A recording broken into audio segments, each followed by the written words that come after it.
السلام علیکم ورحمۃ اللہ وبرکاتہ۔ ان الحمد للہ نحمده ونستعینه ونستغفره ونعوذ باللہ من شرور انفسنا ومن سیئات اعمالنا من يهده الله فلا مضل له ومن يضلل فلا هادي له واشهد ان لا اله الا الله وحده لا شريك له واشهد ان محمدا عبده ورسوله يا ايها الذين امنوا اتقوا الله حق تقاته ولا تموتن الا وانتم مسلمون يا أيها الناس اتقوا ربكم الذي خلقكم من نفس واحدة وخلق منها زوجها وبث منهما رجالا كثيرا ونساء واتقوا الله الذي تساءلون به والأرحام إن الله كان عليكم رقيبا يا أيها الذين آمنوا اتقوا الله وقولوا قولا سديدا يصلح لكم أعمالكم ويغفر لكم ذنوبكم ومن يطع الله ورسوله فقد فاز فوزا عظيما أما بعد فإن خير الحديث كتاب الله وخير الهدي هدي محمد صلى الله عليه وسلم وشر الأمور محدثاتها وكل محدثة بدعة وكل بدعة ضلالة الضلالة في النار أعوذ بالله من الشيطان الرجيم بسم اللہ الرحمن الرحیم من اجل ذلك كتبنا على بني اسرائيل انه من قتل نفسا بغير نفس او فساد في الارض فكانما قتل الناس جميعا ومن احياها فكانما احيا الناس جميعا۔ حضرات علماء کرام، محترم صدر اجلاس، نوجوانان اسلام، پیارے بچوں، عنوان ہے احترام انسانیت۔ What is the meaning of انسانیت؟ انسانیت کس کو کہتے ہیں؟ اس کو انگلش میں ہم لوگ ہیومینٹی بولتے ہیں، ہیومینٹی۔ اور یہ لفظ انس سے بنا ہے۔ انس کا مطلب سمجھاؤں؟ کتا ہے، بلی ہے، آپ اگر اس کو بلائیں بھاگے گا، لیکن اگر بلی کے سامنے دودھ رکھ دیں، کتے کے سامنے روٹی ڈال دیں اور ایسا بار بار کریں تو وہ آپ کو دیکھ کر بھاگے گا نہیں، بلکہ وہ آپ کو دیکھ کر آپ کے قریب آ جائے گا۔ دیٹ از کالڈ انس۔ یہ لفظ انس سے بنا ہوا لفظ ہے انسان، جس کو انسان کا مطلب سمجھ میں آیا؟ ہیومینٹی۔ اور احترام کا مطلب ہوتا ہے، دیکھو دو لفظ آتے ہیں، ایک آنر، عزت دینا، ہم آپ کو عزت دیں، اس کو کہتے ہیں آنر، اور ہم آپ کا رسپیکٹ کریں تو یہ احترام۔ تو گویا کہ ایک ہوتا ہے آنر، عزت دینا، اور ایک ہوتا ہے رسپیکٹ، احترام کرنا۔ تو گویا کہ احترام انسانیت کا ترجمہ ہوا دا رسپیکٹ آف ہیومینٹی، یعنی احترام انسانیت۔ یہ تو عنوان کی انالیسس تھی، زیادہ تفصیل میں نہیں جا سکتے، نہیں تو اور اچھا بھی بیان کیا جا سکتا ہے۔ ڈائریکٹ موضوع پر آتے ہیں، یعنی اسلام میں انسانیت کا کتنا احترام ہے۔ پہلے ایک آیت سامنے رکھتا ہوں۔ ہمارے یہاں دو چیزیں ہیں، کتاب و سنت۔ پہلے کتاب پیش کرتا ہوں ایک سوال کے ساتھ کہ مسلمانوں کا سب سے بڑا دشمن کون ہے؟ کوئی جواب دے؟ نہیں، قرآن پڑھیں گے تب نہ جواب دیں گے، ایسا ایٹ رینڈم تھوڑی جواب دیا جا سکتا۔ نہیں، میں قرآن کا جواب چاہتا ہوں نا۔ آپ تو قرآن پڑھتے نہیں، آپ کو سمجھ میں نہیں آتے۔ اب پڑھتا ہوا ہے، لَتَجِدَنَّ أَشَدَّ النَّاسِ عَدَاوَةً لِّلَّذِينَ آمَنُوا الْيَهُودَ وَالَّذِينَ أَشْرَكُوا وَلَتَجِدَنَّ أَقْرَبَهُم مَّوَدَّةً لِّلَّذِينَ آمَنُوا الَّذِينَ قَالُوا إِنَّا نَصَارَىٰ۔ مسلمان اس کے مقابلے میں تین مذہب کے لوگ ہیں، یہود، شرک کرنے والے، اور نصرانی۔ برابر ہے؟ عجیب بات یہ ہے کہ ایک بات تینوں میں مشترک ہے۔ یہ یہود کہتے ہیں عزیر علیہ السلام اللہ کے بیٹے ہیں، یہ کہتے ہیں اللہ اوتار لیتا ہے، یہ کہتے ہیں عیسیٰ علیہ السلام سن آف گاڈ ہے۔ ایک چیز میں تو تینوں مشترک ہے، برابر ہے؟ تینوں مانتے ہیں کہ بھئی اللہ جو ہے یہ دوسری شکل میں آ جاتا ہے. اب ان تینوں مذہبوں میں سب سے بڑا مذہب جو اسلام کا اور مسلمانوں کا دشمن ہو کون ہے؟ ترتیب میں پہلے یہود کو لایا گیا ہے. لَتَجِدَنَّ أَشَدَّ النَّاسِ عَدَاوَةً لِلَّذِينَ آمَنُوا الْيَهُودَ. تم پاؤ گے اور ضرور بھی ضرور پاؤ گے کہ ایمان والوں کے سب سے بڑے دشمن یہود ہیں. یہ قرآن کا جواب ہے. ایٹ رینڈم جواب تھوڑی چلتا ہے, یہاں نہیں چلتا, ہمارے یہاں نہیں چلتا, میرے پاس تو نہیں چلتا بالکل. قرآن نے کہا کہ سب سے بڑا دشمن تمہارا یہودی مذہب ہے. یہود کا مان یہودی لوگ. اچھا, اب آئیے حدیث پاک پڑھتے. چلیے حدثنا سے لے لیتے ہیں. بہت مشکل ہوتا ہے نا, آیت پڑھنا ذرا آسان ہے لیکن حدیث پڑھنا بہت مشکل. توجہ میری طرف ہو گئی. حدیث اس طرح. حدثنا یحییٰ بن بکیر حدثنا اللیث عن عقیل. ایک بات بولوں, یہ اہل حدیث کا امتیاز ہے کہ جو بات بولتا ہے پرفیکٹ بولتا ہے. پہلے قرآن پیش کیا گیا, یہ سب سے بڑے دشمن یہود. اب حدیث پاک. حدثنا یحییٰ بن بکیر حدثنا اللیث عن عقیل قال ابن شہاب فأخبرني عروة بن الزبير أن عائشة زوج النبي صلی اللہ علیہ وسلم قالت. چلیے اس حدیث کو بھی یہیں رہنے دیجئے, ایک دوسری حدیث پہلے لیتے ہیں.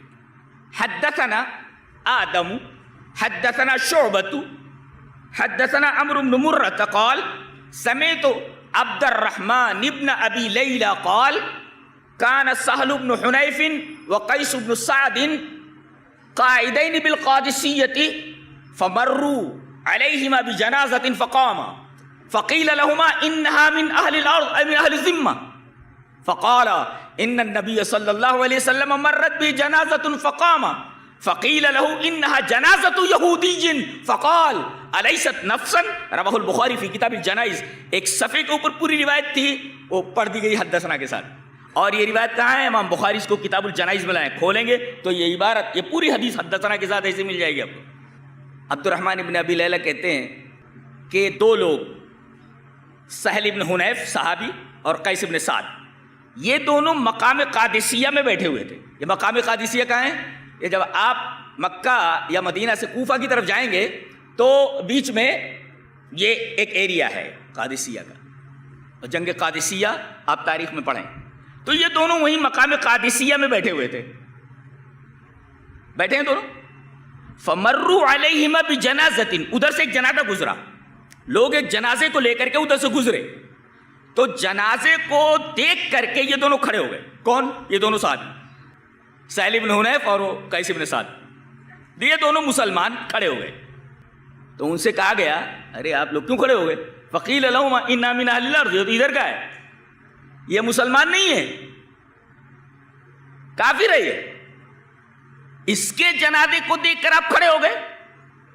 اب یہ دونوں کہتے ہیں فقالا, یہ دونوں بولتے ہیں ان النبی صلی اللہ علیہ وسلم مرت بھی جنازۃ فقام, کہ یہ جو ہم کھڑے ہوئے ہیں ہمارے پاس اس کھڑے ہونے کی دلیل ہے.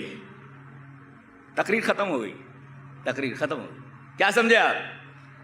صحابی کوئی بھی عمل کرتا تھا یا کوئی بات بولتا تھا تو جب تک حدیث اس کے پس پشت نہیں ہوتی تھی وہ کام نہیں کرتا تھا, نہ بولتا تھا. یہ دونوں کھڑے ہوئے, ان سے کہا گیا کہ یہ تو کافر کا جنازہ ہے, یہ تو مسلمان کا جنازہ نہیں, کیسے کھڑے ہوئے؟ یہ دونوں جواب دیتے ہیں کہ ہمارے پاس اس کھڑے ہونے کی دلیل موجود ہے, ہم نے جو یہ عمل کیا اس عمل پر نبی کریم صلی اللہ علیہ وسلم کا عمل موجود ہے. کیسے؟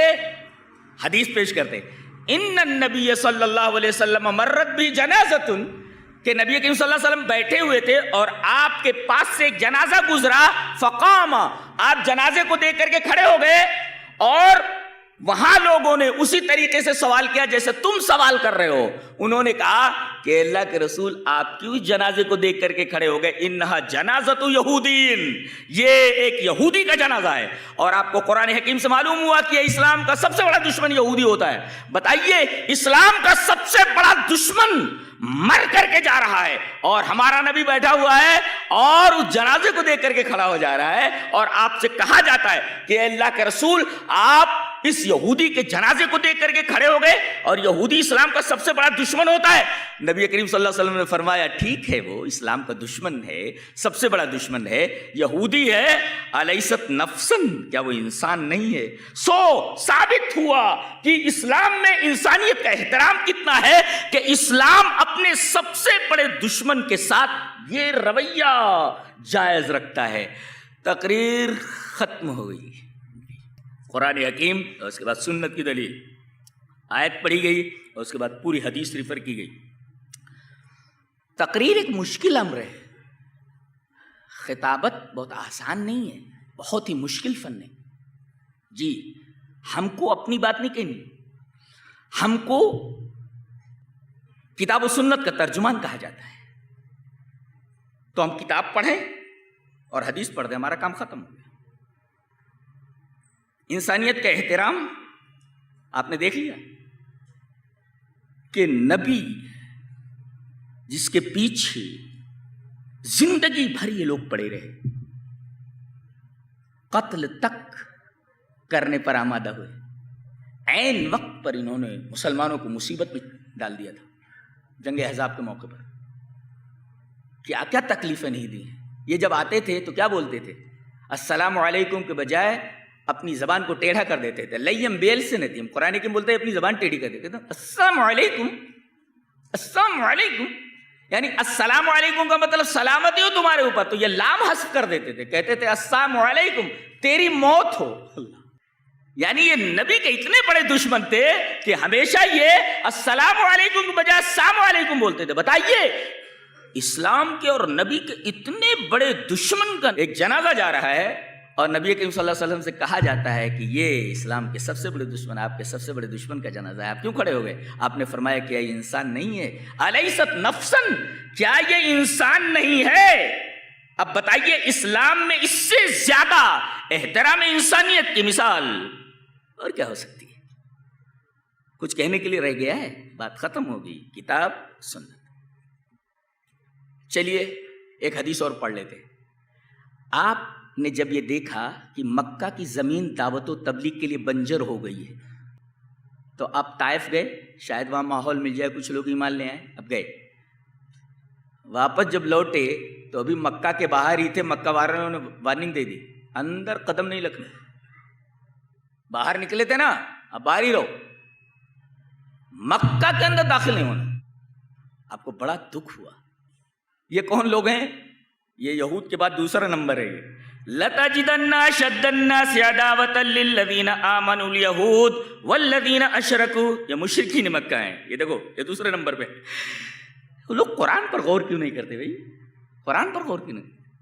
یہ دیکھو، یہ دوسرے نمبر پہ ہیں، دیکھو، شرک کرنے والے۔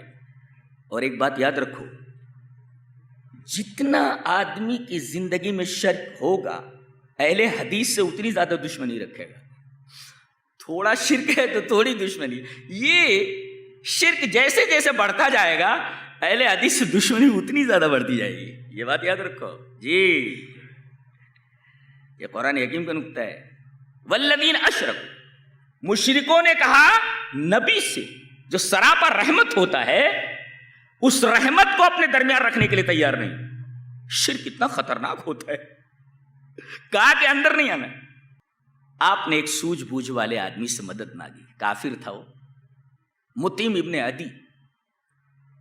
کہا کہ مشرکین نے وارننگ دے دی ہے کہ میں مکہ میں داخل نہیں ہو سکتا، تم میری مدد کرو۔ ایک نکتہ ملا کہ ایسی کوئی سچویشن آ جائے تو کسی سنجیدہ غیر مسلم سے مدد لی جا سکتی ہے، اس حدیث سے ایک نکتہ ملا۔ چلیے وہ حدیث پہلے پڑھ لیتے ہیں۔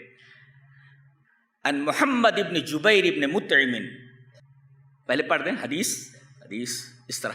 ان محمد ابن جبیر ابن مطعم ان ابیہ ان النبی صلی اللہ علیہ وسلم قال لأسارى بدر لو كان مطعم ابن عدی حیا ثم کلمنی فی ہؤلاء النتنہ لأطلقتهم له، رواہ ابو داؤد فی کتاب الجہاد۔ حضرت امام ابو داؤد رحمہ اللہ اس حدیث کو ایسے ہی ابو داؤد شریف کتاب الجہاد کے اندر لائے ہیں۔ محمد روایت کرتے ہیں ابن جبیر سے، ابن جبیر روایت کرتے ہیں مطعم ابن عدی ان محمد ابن جبیر ابن مطعم، محمد روایت کرتے ہیں اپنے باپ جبیر سے جو مطعم ابن عدی کے بیٹے ہیں۔ وہ کہتے ہیں کہ نبی کریم صلی اللہ علیہ وسلم کی جس نے مدد کی تھی، بھیجا اپنے لڑکوں کو، کہا کہ جا کر محمد کو صلی اللہ علیہ وسلم تلواروں کے سائے میں لاؤ، اور کہا کہ محمد کی طرف کوئی آنکھ اڑا کر دیکھو، اس کی آنکھ نکال لو، اس کی آنکھ نکال لی جائے گی۔ بڑے نازک سچویشن کے اندر اس کافر نے نبی کی مدد فرمائی، اس لیے کہ نبی نے اس سے مدد مانگی، اس نے مدد کی۔ اس کا مطلب ہے نازک سچویشن ہو تو کسی سنجیدہ غیر مسلم سے مدد لی جا سکتی ہے۔ یہ ابو داؤد کی روایت بتاتی ہے۔ آپ نے کہا میری مدد کرو تو اس نے اپنے بیٹوں کو بھیجا، بیٹے تلواروں کے سائے میں نبی کو مکہ کے اندر لائے۔ اب پس منظر دیکھو، بدر میں اللہ نے کامیابی دی، بڑے بڑے ائمۃ الکفر مارے گئے اور 70 پکڑ کر کے لائے گئے۔ آپ نے کہا کہ بغیر فدیہ لیے یا ان سے کوئی معاوضہ لیے اگر یہ چند بچوں کو بھی پڑھا دیں تو بچوں کے پڑھانے کی وجہ سے ہم ان کو چھوڑ دیں گے۔ اسلام میں تعلیم کی اہمیت دیکھیے، نقطہ یہ ملا کہ غیر مسلم سے بھی تعلیم حاصل کی جا سکتی ہے۔ نبی نے فرمایا تم لوگ اگر اتنے بچوں کو پڑھا دو تو تمہارا فدیہ ہو گیا، تمہیں چھوڑ دیا جائے گا۔ ایک نقطہ یہ بھی ملا کہ غیر مسلم کو پڑھانے کے لیے رکھا جا سکتا ہے، غیر مسلم سے آدمی تعلیم حاصل کر سکتا ہے۔ نقطہ یہ بھی ملا بغیر معاوضے کے کسی کو چھوڑا نہیں جائے گا۔ لیکن آپ نے تمام صحابے کے درمیان ارشاد فرمایا یہ 70 جو پکڑ کر کے لائے گئے ہیں بہت بڑے مجرم ہیں یہ، لیکن لو کانا مطعم ابن عدی حیا، آج مطعم ابن عدی زندہ ہوتا جس نے میری عین وقت پر مدد کی تھی، ثم کلمنی فی ہؤلاء النتنہ، ان گندے لوگوں کے بارے میں اگر بات کرتا تو لاطلقتہم لہ، تو اس کی ایک بات پر میں ان 70 کو چھوڑ دیتا۔ اللہ اکبر۔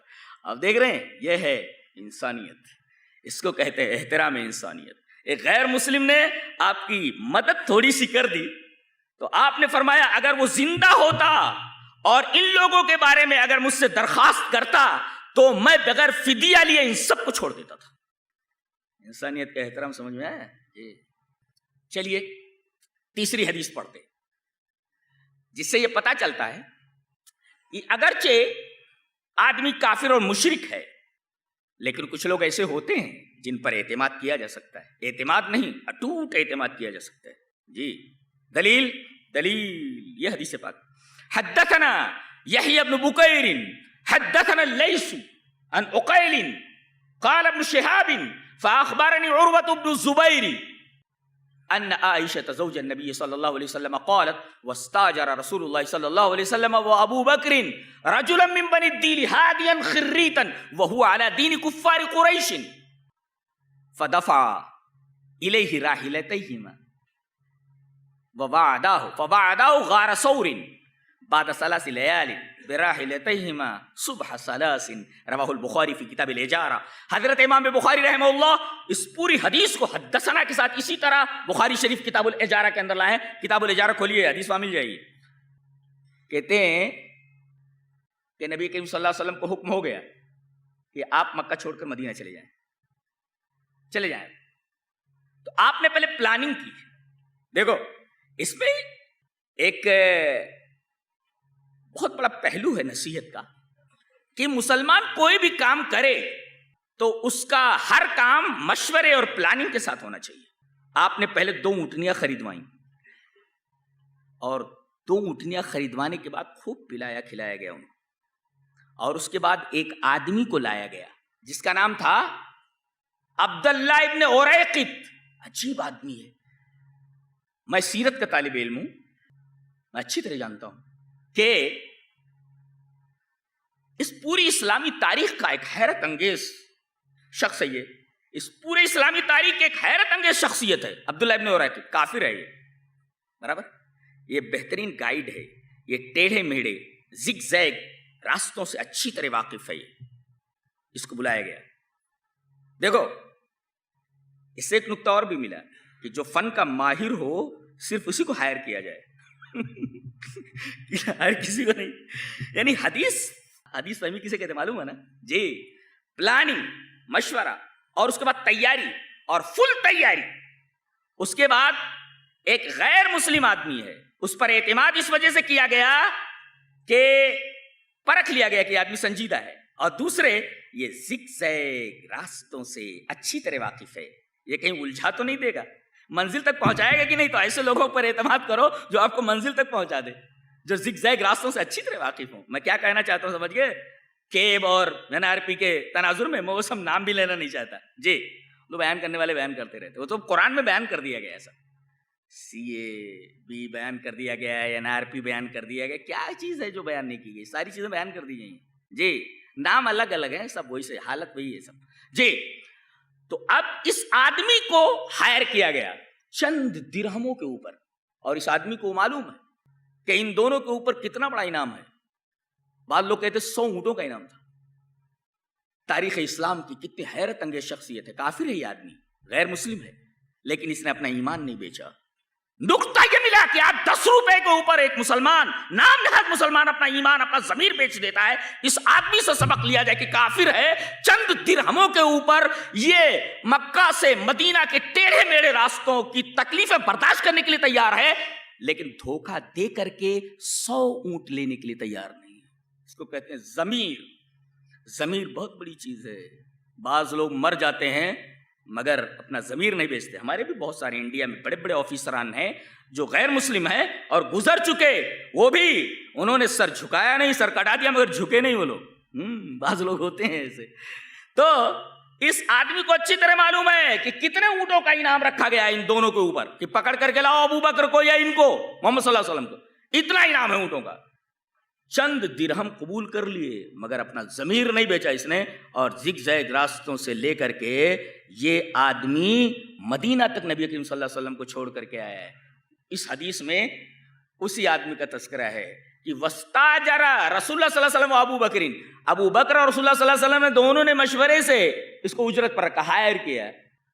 استاجرہ کا مطلب ٹو ہائر, اس کو ہائر کیا. اچھا, رجلن خریتن, خریت جانتے ہو کیا؟ خریت, خریت کا مطلب ہوتا ہے بہت ہی کائیاں, بہت ہی کائیاں, یعنی بہت ہی باریک بھی اور بہت ہی ماہر, بہت ہی ماہر. خریت. اور کس قبیلے کا تھا؟ رجل من بنی دیل, یہ قبیلے دیل کا تھا جی. اور وہو علی دین کفار قریش, یہ بھی واضح کر دیا گیا کہ یہ مسلمان نہیں تھا, یہ کفار قریش کے دین پر تھا. یہ حدیث کے الفاظ ہیں, وہو علی دین کفار قریش, یہ کفار قریش کے دین پر تھا. اب اس کو بلا کر کے 2 اونٹنیاں دے دی اس کو. فدفع الیہ راحلتیہما, وہ جو 2 اونٹنیاں تھیں اس کے حوالے کر دی. وبعدہ غار ثور, کہا کہ بعد ثلاث لیال, 3 دن کے بعد, 3 راتوں کے بعد تم وہاں غار ثور کے پاس لے کر کے آ جانا. یہ دونوں اٹھ رہی ہیں, اور تیسری رات کی صبح کو اس طریقے سے ہم لوگ نکلیں گے, صبح ثلاث. اور اس نے ایسا ہی کیا, لے کر کے پہنچا. ایک نقطہ بتاؤں قرآن حکیم کا, یہ لوگ پہنچ گئے تھے وہاں تلاش کرتے کرتے, یہ جو نبی کو ڈھونڈ رہے تھے, اور اس وقت نبی غار ثور ہی میں تھے. جب آہٹ سنی تو حضرت ابو بکر پریشان ہوئے. کتنی محبت ہے ابو بکر کو اپنے نبی سے, اللہ ساتھ. کہا کہ اللہ, گھبرا گئے, کہا کہ اللہ کے رسول اگر انہوں نے نیچے دیکھ لیا تو ہم پکڑ لیے گئے. نبی کا ایمان اور عقیدہ کتنا بڑا ہوتا ہے, پہاڑوں سے بڑا ہوتا ہے, پہاڑوں سے زیادہ وزنی ہوتا ہے. اس خطرے کے موقع پر بھی آپ نے کہا اللہ تحزن ان اللہ معنا, غم مت کر, اللہ ہمارے ساتھ ہے. خطرہ سر پر ہے, ہم لوگ کے NRP لے کر کے بیٹھے ہیں. آیت کریمہ کیا بول رہی ہے؟ خطرہ سر پر آ گیا ہے, صرف نیچے جھک کر دیکھ لیا گیا تو پکڑ لیے گئے.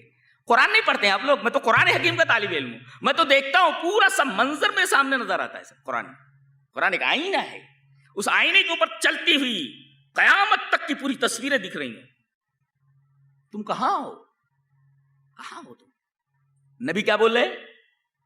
خطرہ سر پر ہے.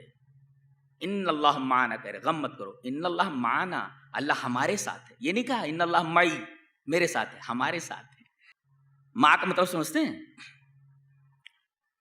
یہ لوہے کا ایک ٹکڑا ہے، آپ کو پانی گرم کرنا ہے تو اس میں ایک تار لگا دیتے ہیں، اور پھر اس کے بعد ایک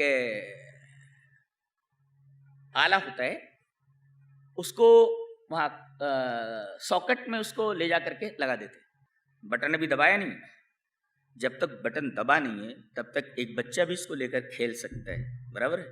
لیکن بٹن دب گیا، کرنٹ ادھر آ گیا تو بچہ تو کیا ہاتھی بھی اس کے قریب نہیں جائے گا. اس لیے کہ کرنٹ کی معیت اس کے ساتھ ہے.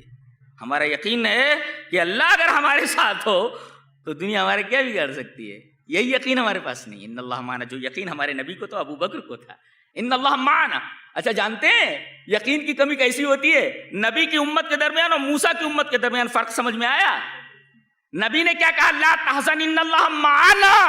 ابو بکر غم مت کرو، اللہ میرے ساتھ بھی ہے تمہارے ساتھ بھی ہے. نا معنا جمع کسے کا استعمال کیا گیا. اور مصیبت کے وقت، اچھا ایک مصیبت موسیٰ پر بھی آئی ہے اور ان کی قوم پر. یہ راتوں رات لے کر کے بنی اسرائیل کو نکل گئے. سامنے بحر قلزم ہے، بحر احمر جو اس کی شاخ ہے بحر قلزم کی، سامنے دریا ہے. آگے گئے تو ڈوبے، اور پیچھے فرعون کو معلوم ہو کہ وہ اپنا لشکر لے کر کے آ گیا. اب یہ بیچارے یہ چکی کے دو پارٹوں کے درمیان ہے. کتنا بڑا خطرہ ہے. ادھر جائیں تو موت، ادھر پلٹے تو موت. بھاگنے کا کوئی راستہ نہیں. ابو بکر نے یہ نہیں کہا کہ اللہ کے رسول آپ نے کہاں لا کر کے ہمیں پھنسا دیا، آپ کی بھی جان جانے والی، ہماری بھی جان جانے والی. یہ نہیں کہا انہوں نے. موسیٰ کی قوم بے صبری تھی. اس نے کیا کہا؟ قال اصحاب موسیٰ انا لمدرکون. اے موسیٰ، اصحاب موسیٰ نے کہا موسیٰ کہاں لا کر پھنسا دیا، ہم تو پکڑ لیے گئے. دیکھ رہے ہیں آپ، پکڑ لیے گئے. قال کلا کا چاپ یو کا چاپ. قال کلا ان معی ربی، بے شک میرا رب میرے ساتھ ہے. دیکھیے قوم سامنے معنی نہیں کہا اس لیے کہ ان کا یقین نہیں تھا جیسا یقین ابو بکر کو تھا. اللہ پر قرآن سمجھ میں آتا ہے کیا؟ وہاں معنی ہے، یہاں معی ہے، بے شک میرا رب میرے ساتھ ہے. وہ تو کہنا چاہیے تھا نا بے شک ہمارا رب ہمارے ساتھ ہے، گھبراؤ نہیں. وہ راستہ نکالے گا، سیاحین راستہ نکالے گا. لیکن انہوں نے نہیں کہا. نبی نے کہا غم مت کر، اللہ ہمارے ساتھ ہے. اور موسیٰ نے کہا چپ رہو، بے شک میرا رب میرے ساتھ ہے. دیکھ رہے ہیں آپ، یہ ہے قرآن حکیم کا نقطہ. خطرہ سامنے ہے لیکن آپ گھبرائے نہیں. ہم لوگ گھبرا جاتے ہیں. اب حزن کا مطلب ہوتا ہے اندیشے، یہ ہو جائے گا، وہ ہو جائے گا، ایسا ہو جائے گا تو کیا ہوگا. اس کو کہتے ہیں حزن. آدمی اسی میں پریشان رہتا ہے. قرآن پڑھو، سارے کے سارے شکوک و شبہات دور ہو جاتے ہیں. اصلی چیز تو اصلی دوائی کھا نہیں رہے ہو، پتہ نہیں کون کون سی دوائی کھا رہے ہو تو، اور تم کو پتہ نہیں کون کون سی دوائیاں دی جا رہی ہیں. وہ دوائی کارگر نہیں ہے، دوائی دوسری ہے. یہ دوائی آپ کے کام آنے والی نہیں ہے. دوائی وہ ہے جو قرآن دے رہا ہے. لا تحزن، غم مت، don't be sad, Allah is with us. Allah ہمارے ساتھ ہے. ڈونٹ بی سیڈ، غم کرنے کی ضرورت نہیں. تو اب غم میں آپ ڈوبے ہوئے ہیں، اس کا مطلب یہ سمجھ رہے ہیں کہ اللہ ہمارے ساتھ نہیں ہے. وہاں دیکھیے موت سامنے کھڑی ہے، لوگ قریب پہنچ گئے ہیں، پکڑ لیتے. ابو بکر کہہ رہے ہیں نیچے اگر دیکھ لیا گیا اللہ کے رسول، ہم لوگ پکڑ لیے جائیں گے. غم مت کرو، اللہ ہمارے ساتھ ہے. اللہ ہمارے ساتھ ہو جائے تو دنیا ہمارا کیا بگاڑ سکتی. لیکن یہ یقین ہمارے دلوں کے اندر ہے، آپ دیکھ لیجیے. نہیں، یہ آدمی اپنے وعدے کے مطابق پہنچا اور زگزگ راستوں سے لے کر کے مدینہ تک چھوڑ کر کے آ گیا. کتنی ساری چیزیں ہیں، آپ اس واقعے پر غور کیجیے. پلاننگ ہے، مشورہ ہے، تیاری ہے، اور پھر ایک غیر مسلم جس کو آزمایا گیا ہے، سنجیدہ ہے، اس کو ہائر کیا، زگزگ راستوں سے واقف.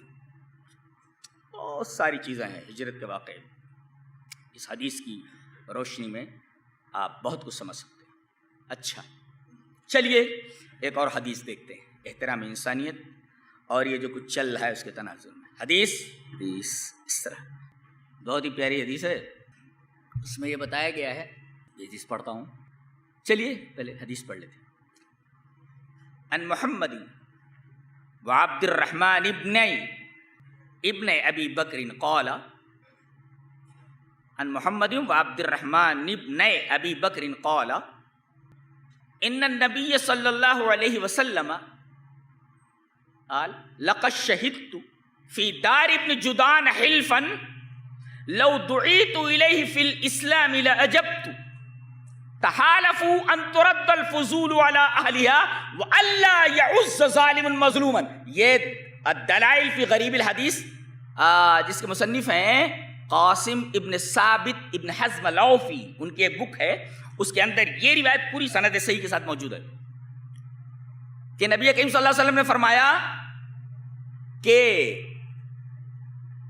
میں حاضر تھا ابن جدعان کے گھر میں جب حلف الفضول کی بات چل رہی تھی.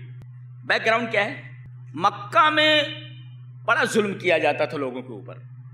جو طاقتور لوگ ہوتے تھے غریبوں کے اوپر بہت ظلم کرتے تھے، اور یہی نہیں بلکہ لوگوں کا مال لے لیا تو دیتے نہیں تھے. اور اسی طریقے سے کوئی مسافر آیا تو مسافر کا مال لوٹ لیتے تھے، پیسہ نہیں دیتے، مال لے لیتے پیسہ نہیں دیتے. تو چند نوجوانوں نے ابن جدعان کے گھر میں میٹنگ کی. اسی میٹنگ اور حلف لیا انہوں نے کہ ہم ایسا کریں گے. تحالفو، انہوں نے حلف لیا. اسی وجہ سے حلف نے قسم، تو اسی وجہ سے اس کا نام حلف الفضول کہا گیا، رکھا گیا. اور یہ میرا خیال ہے حرف فجار کے بعد ایسا ہوا. ایسا تو نوجوان جتنے تھے وہاں نبی کو بھی بلایا گیا. آپ اس وقت نبی نہیں بنائے گئے تھے، آپ آئے، ابھی نوجوان تھے، خون گرم آپ کا بھی تھا، اور آپ کو تو نبی بنایا جانے والا تھا. لہذا یہ تمام اوصاف آپ کے اندر بدرجہ اولا بدرجہ اتم موجود. آپ بھی آئے. نوجوانوں نے کہا محمد کو بھی بلا لاؤ صلی اللہ علیہ وسلم. نبی کریم صلی اللہ علیہ وسلم آئے. کہا کہ کس بات پر میٹنگ ہے، کس بات کا مشورہ؟ کہا کہ ہم نوجوانوں نے ایک بات طے کی ہے، آپ ہمارے ساتھ ہیں؟ بولیے وضاحت کیجیے. آپ نے فرمایا کیا باتیں ہیں وہ، میں سمجھ تو لوں. تو جب انہوں نے ایکسپلین کیا تو نبی نے کہا میں تمہارے ساتھ. ایک نقطہ یہ ملا، کسی تنظیم میں شامل ہونے سے پہلے یہ دیکھ لیا جائے کہ اس تنظیم کا بنیادی مقصد کیا ہے. کہیں یہ ہمارے لیے نقصان تو ہماری لٹیا تو ڈبونے والی نہیں ہے. لہذا جب آپ کے سامنے ایکسپلینیشن آیا تو آپ نے فرمایا ہم آپ کے ساتھ ہیں. کیا مقاصد تھے؟ دیکھیں، ہم ظالم سے مظلوموں کا حق دلائیں گے. ایک شق، ایک دفعہ ظالم کو ہم مکہ میں رہنے نہیں دیں گے، غاصب کو مکہ میں نہیں رہنے دیں گے، مسافروں کی حفاظت کریں گے، غریبوں کی امداد کریں گے. کتنی اچھی اچھی باتیں، کتنی اچھی اچھی دھارائیں ہیں، شقیں ہیں کتنی. مظلوموں کے اوپر ظلم کرنے والوں کو رہنے نہیں دیں گے ہم، ان کا ناطقہ بند کر دیں گے ہم، اور ظالم سے مظلوم کا حق دلائیں گے. ہے ظالم سے مظلوم کا حق دلانا کتنی بڑی بات ہے. یہ سب حدیث میں موجود ہے، آپ کو دوسرے ادھر ادھر بھاگنے کی ضرورت نہیں ہے. سب حدیث سے ثابت کرو کہ کہاں لکھا ہوا ہے. ایسے جانتے ہیں آپ، اسلام کے اندر کوئی بھی ایسی چیز نہیں ہے جس کا کوئی حل موجود نہ ہو. ہر پریشانی کا حل موجود ہے. آپ کو کرنا کیا ہے؟ آپ کو غور کرنا ہے، دیکھنا ہے کہ اسلام میں اس سلسلے میں کیا ہدایت کی گئی ہے اور ہمیں کس طرف رہنمائی کی گئی. اچھا، اب یہ شقیں ہو گئیں اور بڑے دنوں تک یہ تنظیم چلی، اور آخر میں جب یہ شق پوری کی پوری سب شقیں تیار ہو گئیں تو تمام لوگوں نے قسم کھائی. کیا؟ ہم ان تمام چیزوں کے اوپر عمل کریں گے جب تک کبوتری جھاڑیوں کے اوپر گنگناتی رہے گی اور جب تک سمندر اپنے گھونگوں کو بھگوتا رہے گا. یہ دوام کے اوپر کوئی بات کہنی ہوتی تھی کہ ہمیشہ کریں گے ایسا، تو ایسی بات کہتے تھے. ہم اس وقت تک اس پر جمے رہیں گے جب تک سمندر اپنے گھونگوں کو بھگوتا رہے گا. ارے گھونگے تو بھیگتے رہیں گے نا جب تک سمندر میں ہے. تو یعنی دوام کے اوپر جب کوئی بات کہنی ہوتی تو اس طریقے کی بات کہتے تھے. اب دیکھو اس حدیث کے تناظر میں دیکھو، وہ زمانہ گزر گیا ہو. نبی کریم صلی اللہ علیہ وسلم نے فرمایا کہ جانتے ہو یہ ساری چیزیں، ظالم سے مظلوم کا حق دلانا، مسافروں کی حفاظت کرنا، غریبوں کی امداد کرنا. میں ابن جدعان کے گھر میں حاضر تھا. لقد شهدت في دار ابن جدعان حلفا، اور لو دعیت الیہ فی الاسلام لاجبت. اگر آج بھی اسلام میں مجھے غیر مسلم لوگ بھی، کوئی بھی ہو، مجھے اسلام کے اندر بھی آنے کے بعد، نبی بنائے جانے کے بعد مجھے کوئی ایسی تنظیم کی طرف بلائے جس کے یہ مقاصد ہوں تو لاجبت، میں اس کا ممبر بننے کے لیے تیار ہوں، لاجبت، میں قبول کرتا ہوں اس کو۔ کیا حلف تھی؟ تحالفوا ان ترد الفضول علی اہلها، انہوں نے قسم کھائی تھی کہ حق کو حقدار کو دے دو، حق حقدار کو دے دو، وَأَلَّا يَعُزَّ ظَالِمٌ مَظْلُومًا، اور ہم بالکل برداشت نہیں کریں گے کہ کوئی ظالم کسی مظلوم کے اوپر اپنا روب جمانے کی کوشش کرے اور کوئی ظلم کر کے نکل جائے۔ اگر آج بھی غیر مسلم بھی کوئی کچھ لوگ یا کوئی بھی اگر ایسی تنظیم بناتا ہے تو اس کا ممبر بننے کے لیے تیار ہوں۔ اللہ، یہ انسانیت ہے۔ دیکھیے، یہ نہیں دیکھا گیا کہ یہ غیر مسلم لوگ، نبی نے نہیں فرمایا کہ وہ غیر مسلم نہیں ہونے چاہیے، نبی نے یہ دیکھا کہ اس میں انسانیت کا فائدہ کیا ہے، انسانیت کہیں مجروح تو نہیں ہو رہی وغیرہ۔ ایک بات لوگ بولتے ہیں، آپ لوگ بالکل میری طرف متوجہ ہو جائیے، اب جو بات کہنے جا رہا ہوں۔ غیر مسلموں میں ایک لیکچر ہو رہا تھا میرا، ایک صاحب نے سوال کیا کہ بھئی آپ اسلام کی اتنی ساری خوبیاں بیان کر رہے ہیں، اس کے ہاں انسانیت کا اتنا احترام ہے، لیکن ہم یہ دیکھ رہے ہیں کہ اسلام مار کاٹ کی بات کرتا ہے۔ میں نے کہا مار کاٹ کی بات کرتا ہے؟ بولے کیسے؟ انہوں نے جملہ ذرا بدل دیا، کہا کہ اسلام مذہب اپنے سامنے کسی مذہب کو برداشت نہیں کرتا۔ سوال بڑا ٹیڑھا تھا، لیکن چونکہ میں قرآن کا طالب علم ہوں میں نے جواب دیا۔ پھر ایک سوال آپ سے ہے، پھر لکم دینکم ولی دین کا کیا مطلب ہے؟ آپ سمجھا دو مجھے، تمہارے لیے تمہارا مذہب، میرے لیے میرا مذہب، ذرا سمجھائیے آپ۔ ایک دم خاموش ہو گیا، ایک دم خاموش ہو گیا۔ کہا کہ اسلام مذہب کا مزاج یہ ہے کہ وہ کسی دوسرے مذہب کو دیکھنا نہیں چاہتا، برداشت نہیں کرنا چاہتا، اس کو مٹا دینا چاہتا ہے۔ تو میں نے کہا اس آیت کریمہ کا مطلب بتا دو، لکم دینکم ولی دین، تمہارے لیے تمہارا مذہب، میرے لیے میرا مذہب۔ یہ کیا ہے؟ آپ کو اپنے مذہب پر رہنے کی اجازت ہے، فمن شاء فلیؤمن ومن شاء فلیکفر۔ آپ کے اوپر جبر نہیں ہے کہ آپ اسلام لائیں، آپ اپنے مذہب پر رہیے۔ تو آپ کا یہ سوال کہ اسلام مذہب کسی اور مذہب کو برداشت نہیں کرتا، قرآن کی اس آیت کریمہ کے خلاف ہے۔ اچھا، پھر انہوں نے ایک سوال کیا، پھر اگر یہ انسانیت کا اتنا احترام کرتا ہے تو بات بات میں جہاد، بات بات میں مار کاٹ کی بات کیوں کرتا؟ میں نے کہا یہ تصور بھی غلط ہے آپ کا۔ میں نے کہا کہ بتائیے آپ نے گیتا کو پڑھا ہے؟ انہوں نے کہا ہاں تھوڑا تھوڑا سے پڑھا ہے۔ میں نے کہا میں سنسکرت کا طالب علم ہوں۔ جی، میں نے براہ راست گیتا کو پہلے ٹیکا کے ساتھ پڑھا ہے اور اس کے بعد پھر میں نے سنسکرت سے پڑھا ہے۔ جی، آپ جانتے ہیں مجھے؟ نہیں۔ میں نے کہا کہ بتائیے اگر جنگ ظلم کے خلاف ہو، ارے کوروں سے پانڈوں نے کیا مانگا تھا؟ 5 گاؤں ہی تو مانگے تھے 5 بھائیوں کے لیے، ایک گاؤں دے دو۔ دریودھن نے کیا کہا تھا؟ کوروں کا جو ولی عہد تھا اس نے کہا تھا بغیر جنگ کے ہم نہیں دیں گے، آپ کو ایک تنکا بھی لینا ہے تو آپ کو جنگ کرنی پڑے گی۔ اب بتائیے یہ مقابلے میں جو آئے کورو پانڈو آمنے سامنے ہوئے، جبکہ 2 سگے بھائیوں کے بیٹے ہیں، دھرتراشٹر کے اور پانڈو کے، آمنے سامنے پورے، یہ کیوں کھڑے ہوئے اور اس کی تائید تم کرتے ہو؟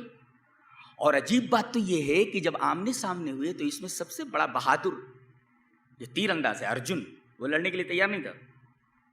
آپ گیتا پڑھیں گے تو آپ کو معلوم ہوگا کہ یہ جا کر کے پیچھے بیٹھ گیا، کہاں؟ کرشن کے رتھ کے پیچھے بیٹھ گیا جو کرشن رتھ چلا رہے تھے، میتھالوجی ہے ان کی، تو بہرحال ان کے پیچھے بیٹھ گیا۔ میں نہیں لڑوں گا اس لیے کہ یہ سارے کے سارے تو اپنے گھر والے ہیں۔ اب دیکھو 3 طریقے سے سمجھا رہے ہیں 3 شبہ ارجن کے ذہن میں، تینوں کو یہ زائل کر رہے، لڑے گا کیوں نہیں؟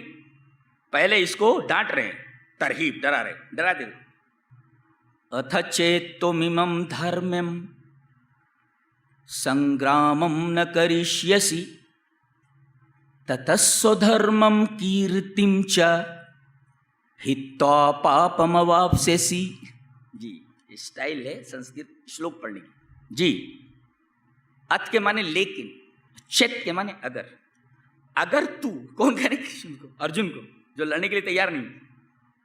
اتھ چیتممم دھرمم، اس دھرم کی لڑائی میں، یہ جو دھرم یکت ہے، سنگرامم نہ کرشیسی، اگر تو یہ جنگ نہیں کرے گا تو تتسو دھرمم کیرتم چا، تو سو دھرم یعنی اپنے دھرم، اور کیرتی مانے نیک عمل، ہتوا چھوڑ کر، پاپم اواپسیسی، تو پاپ کو پراپت ہوگا۔ چلیے ڈرا دیا انہوں نے، اگر لڑے گا نہیں تو پاپی ہوگا.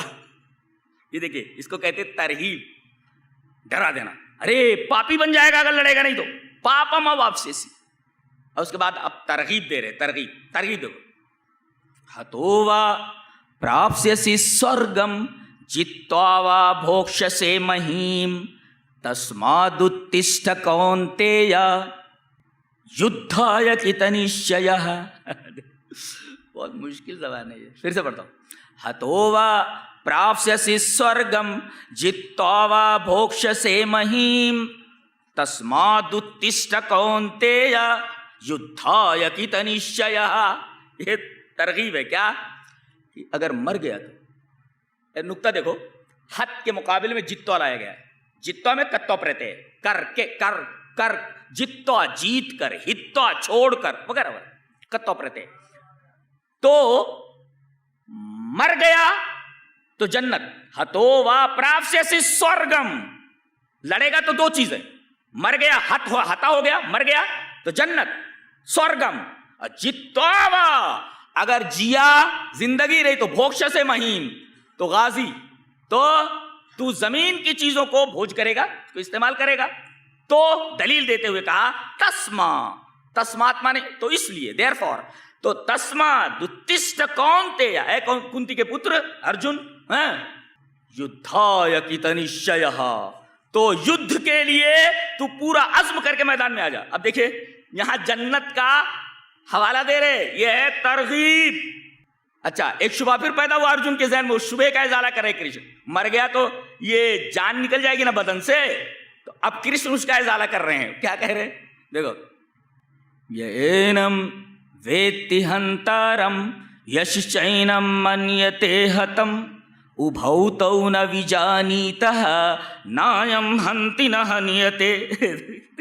عجیب بات کہہ رہے کیا، یہ اینم ویتی ہنتارم، جو آدمی یہ سمجھتا ہے کہ روح مرتی ہے اور روح ماری جاتی ہے، اگر یہ تصور ہے اس کا، یہ عقیدہ ہے، تو ابھو تو ن وجانیتہ، دونوں لائل میں، دونوں جاہل ہیں. نایم ہنتی نہ ہنیتے، نہ روح مارتی ہے نہ ماری جاتی ہے. اب دیکھیے جناب معاملہ یہ تھا کہ بدن سے روح نکل گئی تو مطلب روح، ارے بولے روح مرتی نہیں، روح تو زندہ رہتی ہے نا، صرف بدن سے نکل جاتی ہے، تو کیا کرے گا لے کر کے بدن، یہ کہہ رہے ہیں. اچھا اس کے بعد کہتے ہیں نینم چھندنتی شسترانی نینم دہتی پاوکہ نہ چینم کلیدینتیاپہ نہ شوشیتی ماروتہ. اس طرح پڑھنے کے لیے سنسکرت کا گرامر اچھی طرح ہونا چاہیے. گرامر پر کتاب لکھ چکا ہوں میں انشاءاللہ، 700 صفحات پر، اتنی ضخیم کتاب سنسکرت اردو گرامر. اب تک انڈیا میں نہیں لکھا گیا، تیار ہو گئی، میری ٹائپسٹ نے پوری ٹائپ کر دی الحمدللہ. تو نینم چھندنتی شسترانی نینم قاعدہ کتنا عجیب ہوتا ہے. دیکھو مذکر الگ ہوتا ہے، میسکولین جینڈر الگ ہوتا ہے، فیمینین الگ ہوتا ہے، نیوٹر الگ ہوتا ہے، عجیب سا معاملہ ہے. شسترم شستر شستران، ایک شستر، دو شستر، کئی شستر. عربی میں جیسے تسنیہ ہوتا ہے نا، ایسے اس میں تسنیہ ہوتا ہے. انگریزی میں تو ہم لوگ بوتھ سے کام چلاتے ہیں، آئی ول کل بوتھ آف دیم، تو بوتھ سے کام چلا لیا آپ نے. الگ سے تسنیہ نہیں ہوتا انگلش میں جی، لیکن اس میں تسنیہ ہوتا ہے عربی کی طرح. نینم چھندنتی شسترانی پشپم پشپے پشپانی، نینم چھندنتی شسترانی نینم دہتی پاوکہ نہ چینم کلیدینتیاپہ نہ شوشیتی ماروتہ. ماروت مانے ہوا. اچھا نہ اینم، نہ اس کو، دوسری بھی ویبھکتی اس کو، نہ اینم ویتی سمجھتا ہے، یہ اینم جو اس کو سمجھتا ہے. کیا نینم چھندنتی شسترانی، یہ آتما جو ہے اس کو چھد نہیں کر سکتے آپ، کاٹ نہیں سکتے، اسے کاٹا نہیں جا سکتا. نینم دہتی پاوکہ، پاوک مانے آگ، آگ اس کو دہ نہیں کر سکتے، آگ جلا نہیں سکتی. اور نہ چینم کلیدینتیاپہ، نہ پانی، آپ مانے پانی، آپ یعنی پانی اس کو بھگو نہیں سکتا. نہ شوشیتی ماروتہ، نہ تو ہوا اس کو سکھا سکتی. اب بولے روح کا حال یہ ہے کہ نہ تو پانی بھگو سکتا ہے، نہ آگ جلا سکتی ہے، نہ اس کو کاٹا جا سکتا ہے کسی شستر کے ذریعے، اور نہ ہوا اس کو سکھا سکتی. کاہے کو پڑا ہوا بدن کے پیچھے، روح تو ہے نا. اب دیکھو ترغیب، بیچارہ لڑنے کے لیے تیار ہو جاتا. دیکھو ترغیب، اور اس کے بعد وہ جو شبہ پیدا ہوا کہ بدن سے روح نکل گئی تو کیا ہوگا. قرآن حکیم میں دیکھو کیسے کہا گیا، جہاں پر پڑھتے ہو قرآن، پڑھتے کہ تو خالی پڑھ رہے ہو رٹ رہے ہو، اس سے کیا ہوتا ہے؟ اس سے کچھ نہیں ہوتا۔ 21واں پارہ کھولو، اس کا دوسرا صفحہ، جہاں، غور سے سن رہے ہو نا، جہاں ایمان پر، عقیدے پر، اسلام پر رہنا مشکل ہو جائے تو وہ جگہ چھوڑ دو، ڈٹے یہی رہیں گے۔ ارے اسلام پر آ جاؤ، اللہ انتظام کر دے گا۔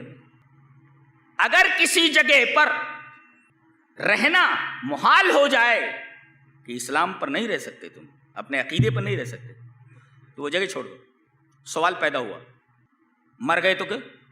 مر گئے تو آگے فوراً کہا گیا، آپ صفحہ کھول دیجئے، صبح پیدا ہو رہا ہے جواب، یہ قرآن حکیم کا اندازہ بولنے کا، کل نفس ذائقۃ الموت، آگے فوراً بات، شبہ پیدا ہوا نا، فوراً جواب دیا گیا، کس کو زندہ رہنا ہے؟ ایک دن تو سب کو مر جانا ہے۔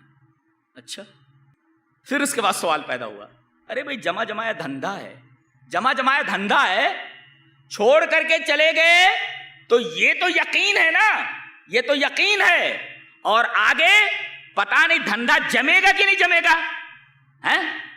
تو اب یہاں جمے جمائے دھندے کو چھوڑ کر دوسری جگہ چلے گئے تو جواب دیا گیا، وَكَأَيٍّ مِّن دَابَّةٍ لَّا تَحْمِلُ رِزْقَهَا اللَّهُ يَرْزُقُهَا وَإِيَّاكُمْ۔ یہ پرندے دیکھو، کیڑے مکوڑے، یہ کہاں اپنا رزق اپنے ساتھ لیے چلتے پھرتے؟ کیا سوال انسان کے ذہن میں ہے، اور کس طرح قرآن حکیم ترتیب وار جواب دے رہا ہے۔ اسلام پر اگر نہیں رہ سکتے جگہ چھوڑ دو۔ اچھا مر گئے تو، بولے مرنا تو سب کو ہے، کل نفس ذائقۃ الموت۔ اچھا دوسری جگہ چلے گئے، دھندا، ارے بولے کہاں، وَكَأَيٍّ مِّن دَابَّةٍ لَّا تَحْمِلُ رِزْقَهَا، کیسے پرندے ہیں، ان کو روزی مل رہی ہے، کہاں اپنے ساتھ لیے پھرتے ہیں، جہاں جاتے ہیں روزی ان کو مل جاتی ہے، اپنے گھونسلوں سے نکلتے ہیں، کیا بات ہے۔ سوال، اور اس کے بعد آخر میں فنیشنگ ٹچ دیا گیا، انما هذه الحیات الدنیا لہو ولعب وان الدار الاخرۃ لہی الحیوان۔ کہاں دنیا کے پیچھے پڑے ہوئے، آخرت کی زندگی یہ ہمیشہ رہنے والی زندگی۔ کیا ترتیب قرآن حکیم کی تمام شبہات کا ازالہ کرتا ہے، اور دل کو ایک طریقے کا سکون ملتا ہے کہ ہمیں کب کیا کرنا ہے، اور ہمیں کس سچویشن کو کس طرح ڈیل کرنا ہے اور کس طرح سنبھالنا ہے۔ تو یہ چند چیزیں تھیں بکھری بکھری سی، میں ان کو مجتمع کر پایا ہوں کہ نہیں، یہ تو بہرحال اب تو عالم یہ ہے کہ بھئی کچھ بھی بول دیتا ہوں، اتنی تقریریں ہو چکی ہیں، اتنے لیکچرز ہیں میرے، سب آپ لوگ سنتے ہی رہتے ہیں، تو آج میرے ذہن میں جو بات آئی آپ کے سامنے میں نے پیش کر دیا۔ اللہ تبارک و تعالی ہمیں نیک عمل اور اچھی سمجھ کی توفیق عطا فرمائے۔ وآخر دعوانا الحمدللہ رب العالمین۔